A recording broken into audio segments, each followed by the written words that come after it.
It's my dad's 57. It's a four-door sedan or a four-door post.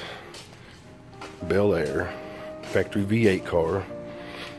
When I got it, it had this motor in it, which is a Target Master 350.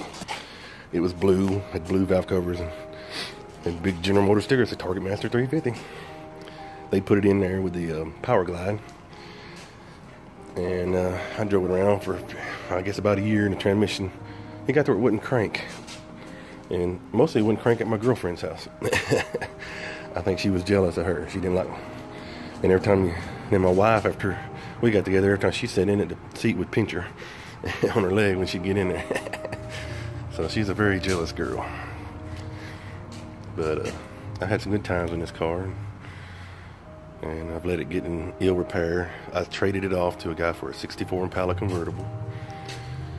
And he just wanted it for the radio. Had the original radio and it still worked, AM radio. Anyway, he got the radio out of the car and let it sit. And the paint was lacquer. It was yellow with a pearl red over it. Let me get a little interior shot here. It's kind of dark. But imagine being 15, 16 years old and this is your first car. And your parents own a gas station. So you just pull up, put gas in, and go. To be young again. I guess I had it made. But anyway, ended up trading. I missed this car so much that I searched around and I found this two-door sedan right here. And I traded an Impala for this car. And also, it was a 64 Impala convertible, 283 automatic, but it had SS emblems and chrome on it. Someone filled in all the extra chrome holes and had diamond, red tuck and roll interior. It was a beautiful car, but needed a new top. I had a new top in a box. But anyway, I traded that car in a Yamaha three-wheeler for this car here. It had a 327 3-speed on the column, and it was black. But then one day I was having to be driving by this guy's house, and this car was sitting out there, and it then started to paint crack because it was lacquer, and it rusted all over where the paint had cracked. It was a mess. So I traded a Jeep CJ5 for this car back and drove it home. Put a battery on it, transmission fluid in it, cranked it up, and drove it home. After it sat for about 5-6 years, and got it home, was tinkering on it, and I pulled the original intake off and put this later model one on with a quad and got it running good. And my dad came by and said, "I'm glad you got this car back. I hope you never sell it again." So I walked in the house, grabbed the title and the keys, handed it to him, and said, "Here, take it home." So he took it home with him, and he's had it ever since. And we painted it one time, but it was just plain yellow without the pearl. And he was driving it, and one day he was trimming under the hood, and he put some duct tape on the fenders. My dad, he wasn't a paint and body man. He put duct tape on the fenders, and right on the edge here, it peeled the paint off. I told him, "Well, I'm going to put a better paint job on it." So I took it over there. Plus the exhaust had started to rust on it. When I got it, it had the factory manifolds, and they come out of each manifold and split, and it had a pipe that went across the front. Really weird. And it started to leak right after I got it, so I had some guys, they had pinched it off and welded it shut. Anyway, the exhaust was getting bad, and I had it stripped down. I said, "I'm going to put you a better paint job on it." And it sat in my shop, and I ran out of money. He ran out of money. It just sat for a while. We both was working every day, driving trucks, so we were gone. And the car sat and sat and sat, and 2010 tornado come through and blew my shop down, and then I moved to Nashville, and it's just been sitting. So this is 2017. I'm going to try to have it ready for Tri-Fi Nationals in Bowling Green 2018 next year. I mean. That's my goal. But as we're working on it, I'll give more details about the car and what's been done to it and what kind of shape it's in. But like I say, it's pretty much the same as it was when I got it when I was 16. Just sat here and rotted. And I'm ashamed of myself for letting it go. I want to get it done for my dad to drive, but he passed away in 2015. I was in the hospital having heart problems and getting ready to have heart surgery, and they were getting ready to come check on us the next day, and he passed away that night. He had heart problems and stuff, and yeah, I think it was, but I said I never did get to finish it, so I got to finish this for my daughters and let them have it, and because they sure missed their papa, so I'm gonna do this for them. And I guess one of them will end up with this car and one of them will end up with that car. And I hope they keep them to their kids, but you never know, they may just sell them buy them a new Cadillac or something. I don't know. Don't care. Once I'm gone, they can do with it what they want. I really hope they keep them. And then I got this one here.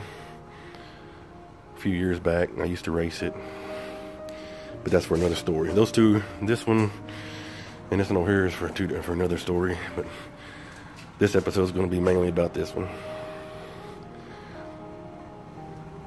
I moved the radiator forward.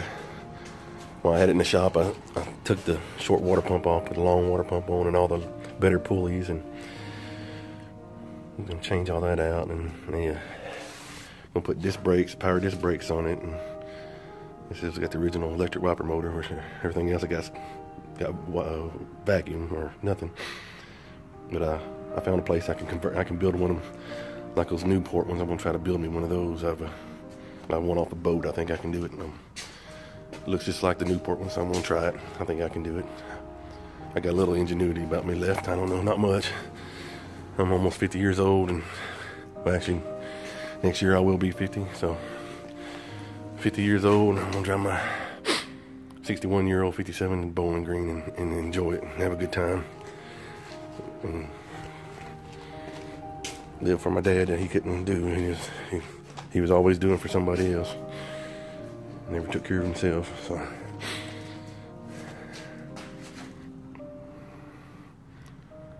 but this is gonna be Papa's ride right here when I'm done with it. Like I say, I'm gonna paint it back. I'm gonna paint the original yellow back under the hood, and you can see a little bit of it here. Run the codes on it, make sure everybody can see where the yellow poked through. But I think I'm gonna do all the fenders. All this up here in the factory yellow. This is just yellow primer on these cars. Somewhere along the line I started using yellow primer sealer and stuff, and I just don't know. Well, when you're painting a yellow car, it's a lot easier. And most of the time I paint my stuff yellow because I'm crazy like that. But but everybody accuses me of being I guess a Project X fanatic. But I guess I am. But like I say, my very first car was yellow when I got it. I'll post some pictures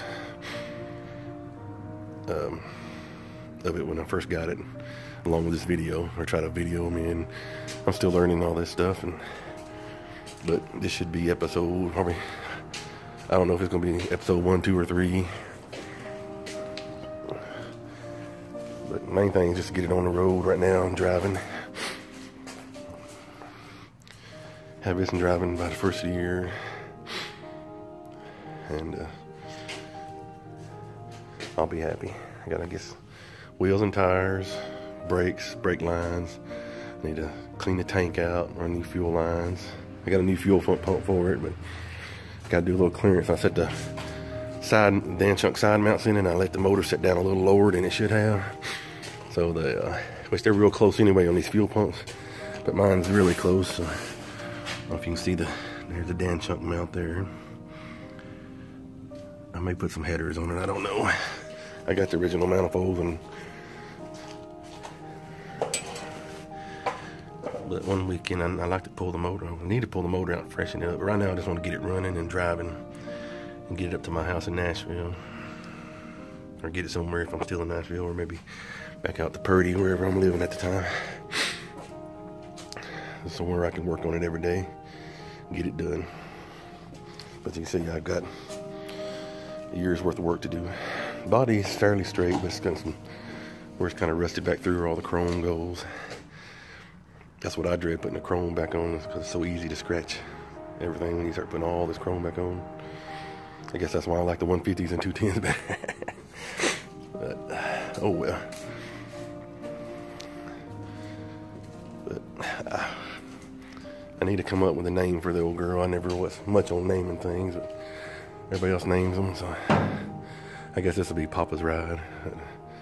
I think I used to call her Betsy back in the old days. But it was so funny, every time I'd go to my girlfriend's house, I'd go pick her up for school, shut it off, walk out there, and wouldn't crank. Turned out there was the power glide transmission acting up, and put the bind on the starter. And had the power glide rebuilt, and took them about 6 months to get it built back in. So I was 6 months without my car, and then it went out. About a month later, it went back out again.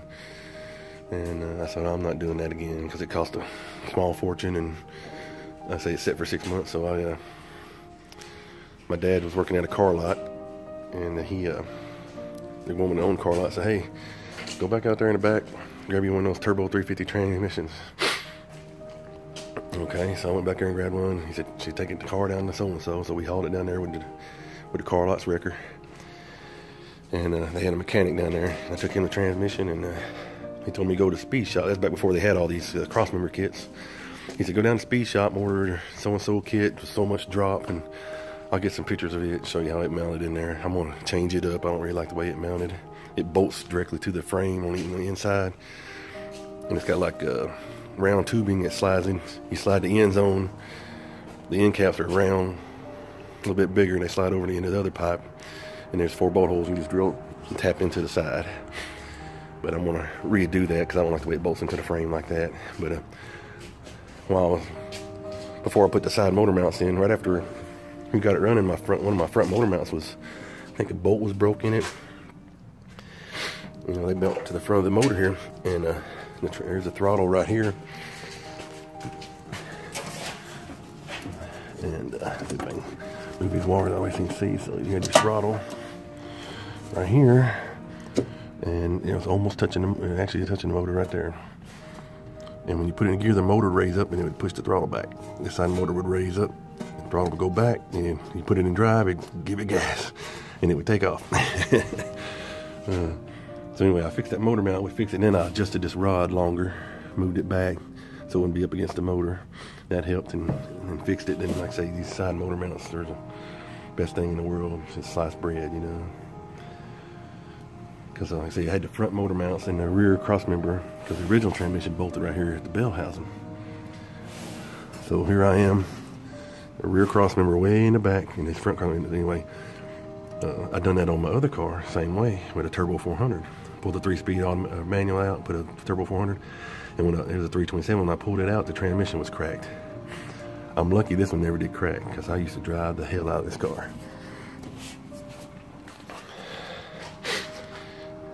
But it was a good car. Always has been. I'm surprised I'm still alive, because look at this little bitty master cylinder. We'd wind this thing up, and I'd take people for a ride, because after I changed the transmission, the speedometer reads 120. And I had that speedometer wrapped all the way around here to park. You just keep on going. But so you was 10 miles an hour off. If you said you was doing 60, you was doing 50.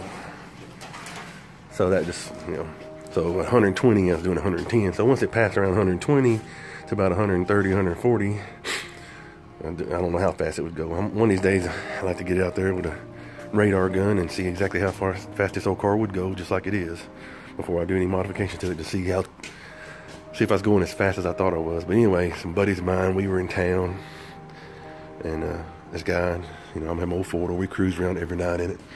This guy pulled up an old 4-door car and wanted to race. And a buddy of mine, he wanted to race for money. He'd been drinking, and so I said, my buddy of mine, I'll put the money up. So we pulled out here in this little bridge.